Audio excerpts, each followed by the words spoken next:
د حق ویلو توفیق راکړي او بیا دې الله مونږ ټولو له په هغه حق باندې د عمل کولو سره سره خپل د ژوند تېرولو توفیق نصیب کړي. عزتمندو پروگرام د عنوان نه خبرداری ہے کہ عظمت قرآن و توحید و سنت کانفرنس اس کا عظمت قرآن باندې خبره کوي نو دا ځان له یو جدا موضوع ده او که په توحید باندې خبره کوي نو دا ځان له وخت غواړي او که په سنتو خبره کوي نو دا ځان له یو موضوع ده. خو بہرحال قاری عقل سے صاحب قاری سلیمان صاحب د دوی یو جذبه و دا درې واړه موضوعګانې یو ځای راوستې. دوی ته خو په لیکلو کې څه تکلیف نه و ځکه چې په کمپیوټر باندې یا په کمپوزینګ باندې دوی خبره خلاصه کړه خو تکلیف هغه چاته چې څوک په دې کورسۍ کېږي اگر بیا حیرانی خدایا عظمت راکې باسم که توحید باندې خبره وکم او که په سنت باندې خبره وکم په ځان حیرانی. نو عزتمندو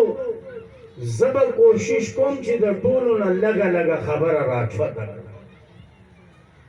رمضان المبارک میاشت را خلاصه ده او په دې رمضان کې به تاسو د اچار مچار خو استعمالوئ به په دې اچارو کې هم ځان له کولټۍ مرچکي والا لیمبو والا فلان والا او بعضې پکې مکس اچار هغه مکس صحیح چې هر څه نه لږ نو هغه خبره هم پوره شي نو زه به ترې هغه مکس ونې جوړ کړم. عزتمندو د خوشحالۍ موقع ده او زما دپاره خو زیاته خوشحالي په دې ده قاری عقل سیز دی که سلیمان دی دا دواړه زما اولاد دي زما بچي دي. الله دې د دواړو په عمرونو کې خیر و برکت واچي اور الله دې ول مزید همت اور طاقت ورکړي او دغه شانتي که ستاسو بچي الله دې هغوی له هم همت او طاقت ورکړي چې د دین په یو نه یو شعبه کې لګی کار کوي نو دا لویه خبره ده زما ستا لپاره. نو خوشحالۍ خبره ده چې په مدرسه کې ماشومانو د الله کتاب تکمیل ته رسولی او د مدرسې سالانه امتحان هم شوی دی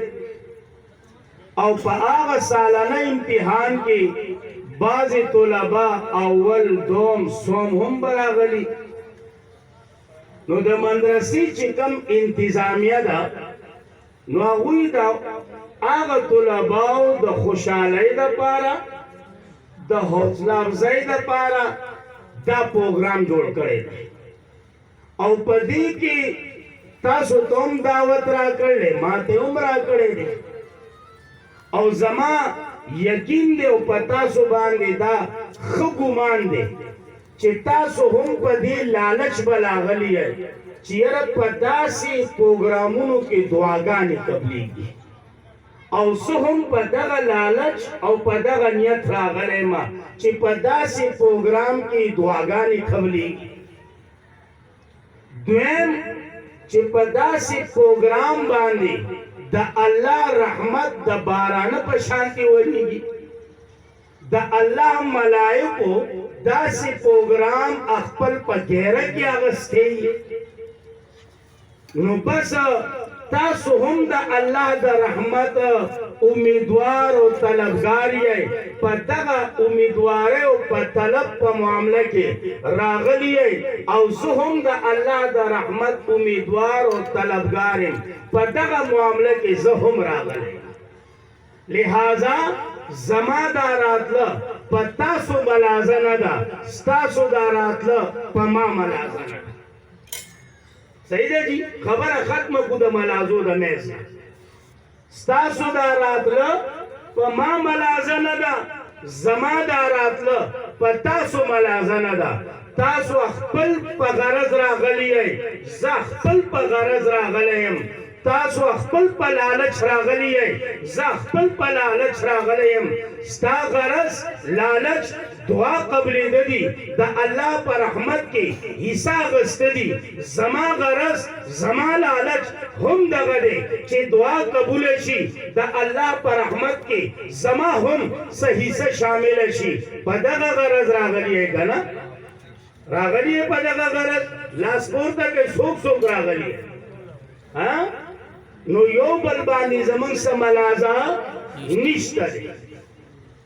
عزتمندو